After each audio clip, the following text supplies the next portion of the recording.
Hello students, I am doctor Hina और आज हम पढ़ने वाले हैं प्रोपोर्शनल काउंटर। इस ये भी गैस फिल्ड डिटेक्टर का एक पार्ट है। इससे पहले हमने किया था आयनाइजेशन चैम्बर। आयनाइजेशन चैम्बर की मेजर लिमिटेशन थी कि वो लो एनर्जी आयनाइजिंग पार्टिकल को डिटेक्ट नहीं कर सकता था, बहुत स्मॉल लाइट पल्स देता था और उसके लिए हमें या तो सोफेस्टिकेटेड इंस्ट्रूमेंट की ज़रूरत पड़ती थी या फिर उन पल्सेस को इंक्रीज करना पड़ता था एम्पलीफायर लगा के, पैरेलल प्लेट कैपेसिटर लगा के या किसी और मेथड से। और अगर हम सेचुरेशन पॉइंट तो ये जो ऑपरेटर्स है आपका क्वाइट कॉम्प्लिकेटेड हो जाता है और कई बार एरर इंट्रोड्यूस करने के चांस आ जाते हैं। और हमने आयनाइजेशन चैम्बर में जो वोल्टेज अप्लाई की थी वो सेचुरेशन रीजन में अप्लाई की थी। And if you recall the relation between the pulse height and the applied voltage, see here, I'm again reminding you our first lecture related to the ionization gas filled detectors. So in this region, so if you increase the applied voltage beyond this plateau region, here in this region the current is again start rising and the detector working in this region, proportional region, is known as a proportional counter. So your proportional counter works in this region. So if you increase the voltage between electrode beyond saturation point, you can say primary ions due to collision with the gas atom will start producing secondary ions. So the ionization is getting multiplied by a factor depending on the applied voltage and the geometry of the operators. So this chamber, you can say proportional counter is basically a modification to the ionization chamber. ये किस principal पे based है?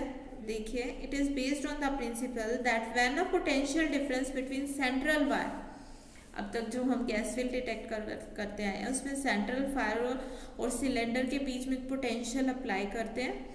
सो if your potential is sufficiently high that the electron produce by secondary ionization, primary ionization produce secondary ions by collision with the gas, and the primary ionization is multiplied by a factor depending on the geometry and applied voltage.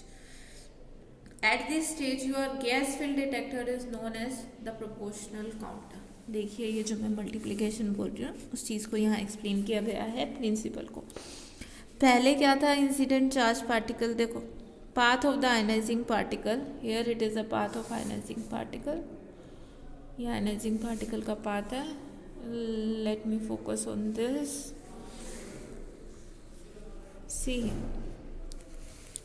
This is the path of ionising particle. This is original ionising events. See है, और incident charge particle जा रहा है, यहाँ पे क्या produce करता है? आयनाइजेशन. आयनाइजेशन प्रोड्यूस की तो एक इलेक्ट्रॉन बना और एक पॉजिटिव आयन. पॉजिटिव आयन को यहाँ शो नहीं किया गया है, उसकी वेलोसिटी बहुत रिलेटिवली कम होती है in comparison two electron. Potential इतना हाई है कि ये जो इलेक्ट्रॉन निकला इसने यहाँ पे क्या किया? फर्दर एक्सेलरेट हुआ, पॉजिटिव इलेक्ट्रोड की तरफ आ रहा है इलेक्ट्रॉन अगर पॉजिटिव इलेक्ट्रोड की तरफ आ रहा है और ये पोटेंशियल सफिशिएंटली हाई है, एनोड वायर की तरफ आ रहा है इलेक्ट्रॉन, सो यहाँ पे क्या होगा? It will start gaining energy.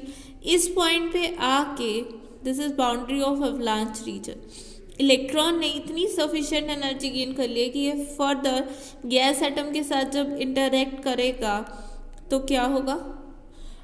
Further ion pair produce होंगे. सो यहाँ इसने इंटरेक्ट किया, ये देखो इलेक्ट्रॉन ने, पहले एक इलेक्ट्रॉन था, यहाँ इंटरेक्शन हुई, एक से दो हो गए. एक और इलेक्ट्रॉन इजेक्ट किया, जो पॉजिटिव आयन है वो फिर से ऊपर कैथोड की तरफ मूव करना शुरू हो गया और इलेक्ट्रॉन एनोड की तरफ जा रहा है. अब यहाँ पे एक से दो हुए और ये इलेक्ट्रॉन है, फिर से थोड़ा सा ट्रैवल किया इसने, फिर से एनर्जी गेन की, फिर से इतनी एनर्जी गेन हो गई है कि फिर से आयन पेयर प्रोड्यूस करे. फिर इसने आयन पेयर प्रोड्यूस किया, पॉजिटिव आयन ऊपर चला जाएगा. पॉजिटिव आयन की ट्रेजेक्ट्री इसलिए नहीं दिखाई ताकि कन्फ्यूजन ना हो, और जो नेगेटिव आयन है, आप नेगेटिव इलेक्ट्रॉन है वो नीचे आ रहा है. सो देखिए कास्केड है, 1 से 2, 2 से ये 4 हो गए, 4 से 8 हुए, 8 से 16 हुए. सो एक इलेक्ट्रॉन देखो इंसिडेंट ने प्रोड्यूस किया था और एक इलेक्ट्रॉन ने कितने बना दिए? 16. 16 इसने, 16 इसने, 16 इसने, 16 इसने. So there is a multiplication. इससे पहले आयनाइजेशन चैम्बर कर रहे थे, उसमें टोटल कितने थे, 1 2 3 4, अब कितने हो गए, 16 इंटू 4 64। यानी पहले अगर हमें 4 इलेक्ट्रॉन मिल रहे थे तो अब इस प्रोपोर्शनल काउंटर में कितने मिलेंगे, 64। These are discrete avalanche. इसको अवलांच इसलिए बोलते हैं, अवलांच का हिंदी में मतलब होता है कि बाढ़ आ गई है एक तरह की। एक इलेक्ट्रॉन ने देखो 1 से 2 ते जा रहे हो, ये तो पिक्चर इस तरह शो की हुई है, एक्चुअल में 16 नॉकिन का नंबर बहुत ज़्यादा होता है, बट विजुअलाइजेशन के लिए आपको इस तरह शो किया गया। So this is the basic principle.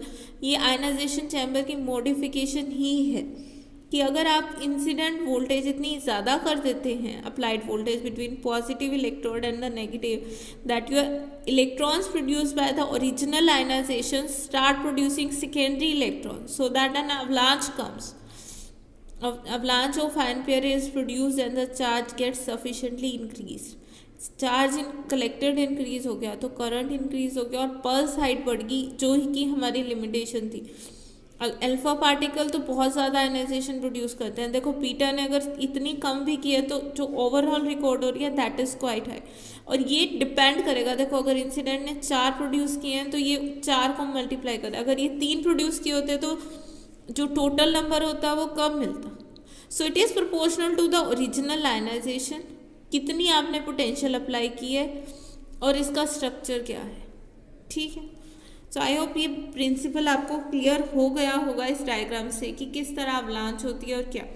ये बाउंड्री इसलिए नेसेसरी है क्योंकि इंसिडेंट जो प्राइमरी इलेक्ट्रॉन है वो एक्सेलरेट होगा, यहाँ तक आगा, तभी उसको सफिशेंट एनर्जी मिलेगी कि वो फर्दर आयनाइजेशन कर पाए।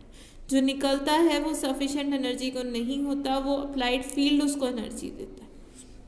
सो multiplication depends on the applied field also on the geometry की वो कितना बड़ा है या कहाँ प्रोड्यूस हुई है आयनाइजेशन। सो आई होप आपको ये चीज़ क्लियर हो गई होगी कि प्रोपोर्शनल काउंटर क्या होते हैं, इनका प्रिंसिपल क्या है। Let me come back on its construction. Proportional counter consists of a hollow metallic cylinder of about 20 centimeter long. इसकी लेंथ 20 सेंटीमीटर होती है और 2 सेंटीमीटर डायमीटर होता है। और जो वायर हम यूज़ कर रहे हैं that is of fine tungsten wire. Central wire का डायमीटर बहुत कम होता है, that is near about 0.1 mm। इतनी पतली होती है सेंट्रल वायर, और सेंट्रल वायर इतनी पतली होती है तो हमें ध्यान रखना होता है कि इसमें कोई भी नीक या फोल्ड ना हो ताकि वहाँ स्पार्किंग ना हो जाए। हम पोटेंशियल बहुत ज़्यादा अप्लाई करने वाले हैं बहुत कम डायमीटर पे। सो वायर को हमेशा पॉजिटिव रखा जाता है in comparison with that of the metal boundary.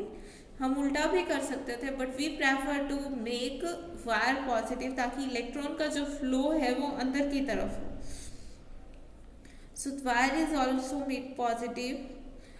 In generally जो इसमें गैसेस फिल करते हैं बहुत तरह की होती है। पिछले में नॉर्मली ड्राई एयर या हाइड्रोजन फिल करता है, बट अब हमें यहाँ पे वो मटेरियल चाहिए जो हाई मल्टीप्लिकेशन दे पाए, जिसमें अगर हम लाएं बट साथ साथ उसकी डेंसिटी भी हाई। सो नॉर्मली इसमें जो हम गैस प्रेफर करते हैं दैट इज़ आर्गन, क्योंकि ये इनर्ट गैस है, इंसिडेंट के साथ खुद से कोई रिएक्ट करके अलग से कोई रिएक्शन नहीं प्रोड्यूस करेगी, डेंसिटी भी हाई है। आर्गन का यूज़ करते हैं 90% ऑफ द टाइम गैस इसमें आर्गन होती है और 10% गैस जो है मीथेन होती है। इन जनरल इसके अंदर ये वाला स्ट्रक्चर यूज़ करते हैं। अभी पहले आप इसकी वर्किंग और कंस्ट्रक्शन समझ लीजिए, तब हम इस पॉइंट पे भी डिस्कस करेंगे कि सूटेबल गैस कौन सी होनी चाहिए इसके लिए और क्यों हमने आर्गन और मीथेन चूज़ की। Okay, so we are doing the construction part. Argon हमने यहाँ यूज़ कर ली। जब कंस्ट्रक्शन पार्ट में ये देखिए, this is glass metal seal. यहाँ पे normally this is the filling tube, यहाँ से गैस आएगी इसके अंदर, इसको अर्थिंग कर रखी है। This is a thin window, यहाँ से इंसिडेंट चार्ज पार्टिकल आएंगे। ये मेटल सील कर, ग्लास मेटल सील, ताकि पॉजिटिव और नेगेटिव इलेक्ट्रोड आपस में क्या रहे, कनेक्टेड ना रहे। इसको हाई टेंशन बैटरी से जोड़ा हुआ है रेजिस्टेंस के थ्रू पोटेंशियल अप्लाई करने के लिए। This is your coupling capacitor, ताकि आप आउटपुट ले सके। सेम वैसे ही इनका फंक्शन है जैसे आयनाइजेशन चैम्बर का था, बट अब गैस बदल दी है, थोड़ी सी डायमेंशन बदल दी है और वोल्टेज हाई कर दी है। सो अगर आप ये सिलेंड्रिकल ज्योमेट्री के केस में देखें, the electric field required for producing secondary ionization is given by this relation. E is equals to V divided by R log base C B over A. इसकी derivation नहीं है आपके syllabus में, you only have to remember this कि potential में और उसकी geometry से किस तरह रिलेटेड है इलेक्ट्रिक फील्ड, क्योंकि यहाँ पॉजिटिव पोटेंशियल है, यहाँ नेगेटिव है, तो इलेक्ट्रिक फील्ड अंदर जनरेट होगा. So A is your radius of wire, इसकी radius. B is the radius of cylinder. R is the radius of central wire from the radial electric field, distance of the central wire, potential applied to the central wire with respect to cylinder. V is the potential. ये कितने potential पे. एक चीज़ और ध्यान देने वाली है कि यहाँ हमने ब्लैक कर रखा है.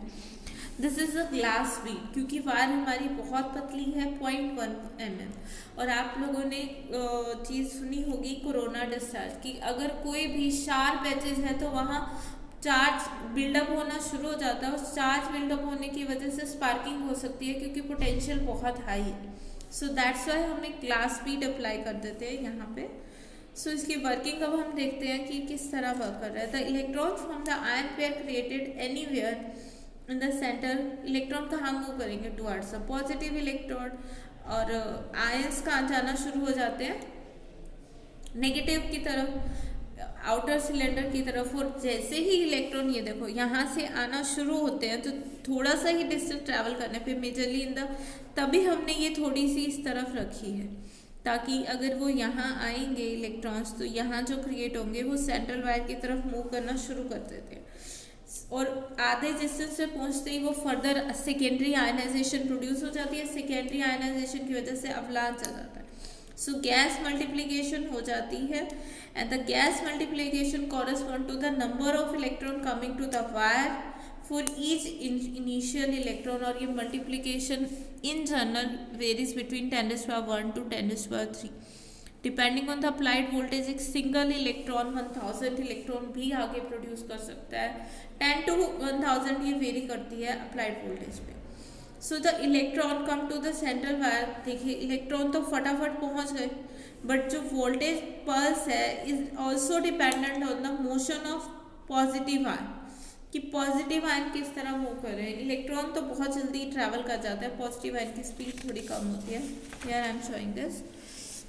अब वोल्टेज एंड द टाइम की कितना टाइम लगा. जो स्टार्टिंग का कर्व है that is again due to that of the electron, क्योंकि वो जल्दी पहुंच रहे हैं. उसके बाद ये जो कर्व है ये पॉजिटिव आयन के लिए होता है. पॉजिटिव आयन स्लो मूव करते हैं और जैसे ही वो पहुंचते हैं, देखो स्टार्टिंग में शार्प इंक्रीज है पोटेंशियल में, जो हम this is not the potential applied. V is the potential और pulse which we are getting, जो हम कलेक्टर के आउटपुट मिल रहे हैं, द पल्स शेप. सो ये जो स्टार्टिंग का फटाफट राइज है, पहले इलेक्ट्रॉन कलेक्ट होने शुरू किए, उन्होंने अवलांच किया, ये फर्दर राइज हो गया. उसके बाद इलेक्ट्रॉन का ख़त्म हो जाता है यहाँ पे आके. The major effect which remain is due to the positive ion. Positive ion की मूवमेंट स्लो है, इसीलिए जो पोटेंशियल बिल्डअप है ये स्लो होता है. टाइम इसमें ज़्यादा लग रहा है in comparison to this time. यहाँ देखो यहाँ से यहाँ आने में इसको बहुत कम टाइम लगा हाफ रीजन में, और जो half of the current is due to positive ion, it is taking time. So initial pulse is determined by the drift velocity of the electrons, and after that it is determined by the positive ion. Velocity first high की होती है क्योंकि electron speedly move करते हैं.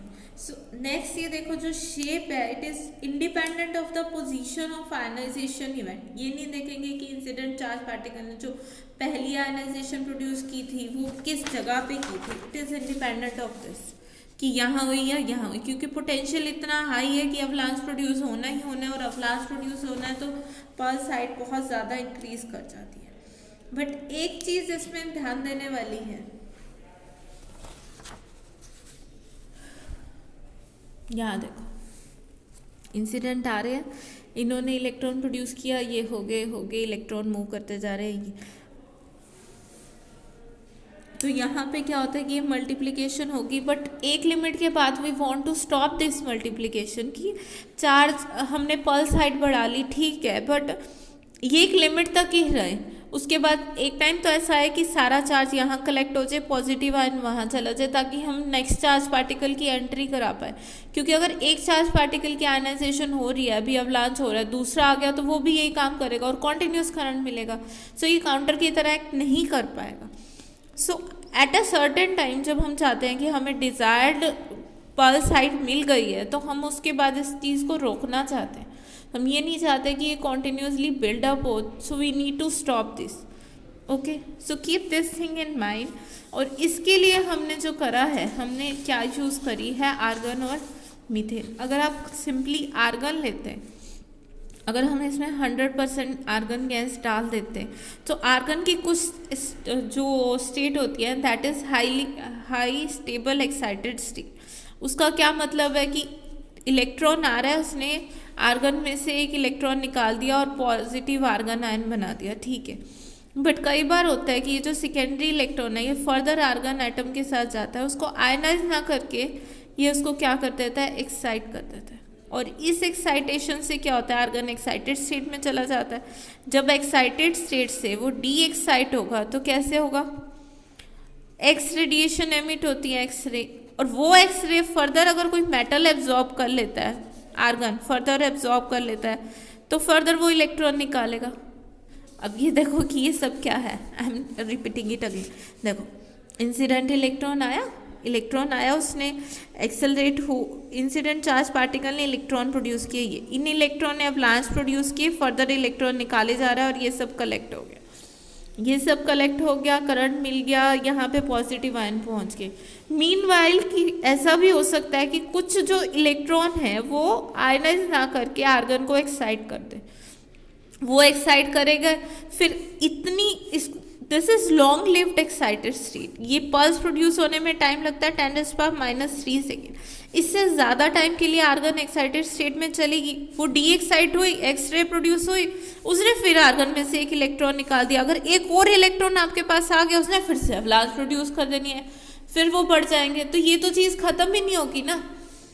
अगर इस तरह से चलता रहा या हमारे पास एक और एक्सरे फोटोन आते रहे, ये फिर से क्या हो सकता है कि ये इलेक्ट्रॉन फिर से एब्जॉर्ब ना होके फिर से एक्साइटेड स्टेट में चला जाए, ये प्रोसेस तो खत्म ही नहीं होगी, हमें करंट मिलता रहेगा, हम दूसरा पार्टिकल कब डालेंगे, ठीक है। सो इस चीज़ के लिए हम उसमें क्या डालते हैं, मीथेन डालते हैं, 10% मीथेन। मीथेन क्या होता है, मीथेन डालने से ये जो आर्गन एटम एक्साइटेड स्टेट में जाए, जो एक्स रे फोटोन इसने प्रोड्यूस किया, आर्गन के बजाय मीथेन की टेंडेंसी होती है इसको एब्जॉर्ब कर लेने की। या कई बार ऐसा होता है कि इनके एटम आपस में कोलाइड कर लेते हैं और कोलिजन की वजह से वो एक्साइटेड से जब डी एक्साइट स्टेट में आता है, अपनी एनर्जी इसको ट्रांसफर कर देता है, और ये अपनी एनर्जी इसको देगा, एक्सरे निकलेगी ही नहीं, तो एक्स्ट्रा इलेक्ट्रॉन कहाँ आएंगे और जो हमारा काउंटर है फिर से एक्टिव स्टेट में चला जाएगा। थोड़ा सा कंफ्यूजिंग आई होप हो सकता है, तो मैं एक लास्ट बार फिर से इस चीज़ को एक्सप्लेन कर रही हूँ। देखो, इसका प्रिंसिपल क्या था कि इंसिडेंट पार्टिकल आए, उन्होंने इलेक्ट्रॉन प्रोड्यूस किए, और ये जो प्राइमरी आयनाइजेशन इवेंट से इलेक्ट्रॉन है, ये फर्दर सेकेंडरी इलेक्ट्रॉन प्रोड्यूस कर रहे हैं। और कभी कभी और पोटेंशियल इतना हाई है कि यहाँ पे अवलांच आ रही है इलेक्ट्रॉन्स की, बहुत ज़्यादा नंबर ऑफ इलेक्ट्रॉन प्रोड्यूस हो गए हैं। बट अगर आप सिंपली आर्गन गैस ही कंसिडर करते हैं, आर्गन गैस कंसिडर करने से क्या होगा कि कभी कभी ये जो सेकेंडरी इलेक्ट्रॉन है, कोई इलेक्ट्रॉन आर्गन गैस एब्जॉर्ब कर जाएगी और एक्साइटेड स्टेट में चली जाएगी, रेदर टू द आयनाइजेशन की आयन पेयर आपके प्रोड्यूस हो रहा है। एक्साइटेड स्टेट में जाएगी, जब डी एक्साइट होगी तो एक्सरे प्रोड्यूस होगी, वो फर्दर एक्सरे कौन एब्जॉर्ब कर लेगा, आर्गन, और इलेक्ट्रॉन निकल जाएगा। यानी ये जब प्रोसेस सारी कंप्लीट हो गई, चार्ज कलेक्ट हो गया, एक और फ्रेश इलेक्ट्रॉन आ गया सिस्टम में विदाउट एनी इंसिडेंट पल्स, तो वो फर्दर चार्ज प्रोड्यूस करेगा और ये प्रोसेस चलती रहेगी, खत्म नहीं होगी। तो हम नेक्स्ट इवेंट कब रिकॉर्ड करेंगे, at some time we have to stop this ना। So that's why we added methane. Methane से क्या होगा कि अगर ये एक्साइटेड स्टेट में जाती है, यहाँ कोलिजन होगा, ये अपनी एनर्जी डायरेक्ट इसको देगा, कोई एक्सरे फोटोन नहीं होगा, कोई फोटोन नहीं होगा, तो सिंपली ये इवेंट नहीं होगा। Your detector is again available to detecting the another radiation. Okay, so I hope ये प्रोपोर्शनल काउंटर समझ आ गया होगा। नाम प्रोपोर्शनल काउंटर क्यों है, क्योंकि जितनी इंसिडेंट इवेंट प्रोड्यूस होते हैं, इंसिडेंट की एनर्जी के अकॉर्डिंग ही हमें पल्स हाइट मिलती है। अगर ये 4 की बजाय 5 प्रोड्यूस करता तो ज़्यादा करंट मिल जाता आपको, that's why it is proportional. Counter, इसकी पल्स साइड भी आपको समझ आ गई। Now advantages and disadvantage. Advantages are its ability to measure the energy of radiation and provide the spectrographic information. Spectrographic means ये बता देता है कि किसकी एनर्जी कितनी है। अल्फा और बीटा के बारे में बता सकता है क्योंकि वो ज़्यादा या कम आयनाइजेशन प्रोड्यूस करते हैं। लार्ज एरिया डिटेक्टर बहुत ईजीली बनाया जा सकता है। डिसएडवांटेज है कि एनोड वायर इज डेलिकेट, बहुत पतली होती है, एफिशिएंसी धीरे धीरे उसकी ख़त्म हो जाती है। और ध्यान रखना कि गैस को हमें कॉन्टिन्यूसली गैस फ्लो भी रिक्वायर्ड होता है। जो गैस है आर्गन और मीथेन, कई बार क्या होता है कि हमें इसे बदलने की ज़रूरत होती है क्योंकि वो आयनाइज कम्प्लीटली हो चुकी है, इनएक्टिव स्टेट में चली जाती है। Operation is affected by the ingress of oxygen into, अगर वहाँ ऑक्सीजन आ जाती है गैस बाय चांस आर्गन के साथ बदलते हुए, तो वो उसकी एफिशिएंसी को इफेक्ट करती है, उतना इफेक्टिवली करंट जनरेट नहीं कर सकती। विंडो इजीली डैमेज हो जाती है क्योंकि एरिया बड़ा होता है इनका। इनकी एप्लीकेशन देखिए। So commonly these are use in standard laboratory, health physical laboratories and for physics research. कभी कभी इनको मेडिकल सेंटर में यूज़ करते हैं। Wire chamber is a multi electrode form of proportional counter. The proportionality between energy of the charged particle traveling through the chamber and the total charge created is useful for charged particle spectroscopy। कि ये हमें बताता है कि किस particle का कितना charge है। ये इसलिए भी यूज़ है क्योंकि ये हाई एनर्जी फोटोन को डिटेक्ट कर सकता है, गामा रे को एंट्रेंस विंडो से। They are useful for the X ray below 1 keV energy level using thin voltage. These are extensively used to check the radioactive contamination on personal flat surface की कितने radioactive element वहाँ present है। Mainly इसका use किया जाता है alpha और beta activity के लिए, और न्यूट्रॉन डिटेक्शन के लिए भी इसका यूज़ होता है, और कुछ एक्सटेंट के लिए जब उसकी एनर्जी 1 keV से कम है, एक्सरे के लिए भी। ये जो इन्फॉर्मेशन है आपके पास अवेलेबल है नोट्स की फॉर्म में। इसमें ये लिखा गया है कि हम कौन सा मटेरियल प्रेफरली चूज़ करते हैं। देखो, सबसे पहले हम इसमें ऑक्सीजन चूज़ नहीं कर सकते, क्योंकि ऑक्सीजन चूज़ करेंगे या ऑक्सीजन अगर सर्किट में किसी तरह आ जाएगी तो ऑक्सीजन इलेक्ट्रोनेगेटिव है। सो इलेक्ट्रॉन अगर एनोड की तरफ मूव कर रहे हैं तो इसके साथ कंबाइन कर जाएंगे और नेगेटिव आयन बन जाएगा, तो एनोड तक हमारे इलेक्ट्रॉन ही नहीं पहुंचेंगे। इलेक्ट्रॉन नहीं पहुंचेंगे तो करंट कहाँ से आएगा। दैट्स वाई ऑक्सीजन नहीं होनी चाहिए और किसी मेथड से अंदर नहीं आनी चाहिए। कभी कभी एयर अगर यूज़ कर लेते हैं अल्फा काउंटिंग के लिए, क्योंकि अल्फा पार्टिकल एयर को अच्छे से एनालाइज कर जाते हैं, बीटा और नेगेटिव नहीं कर सकते।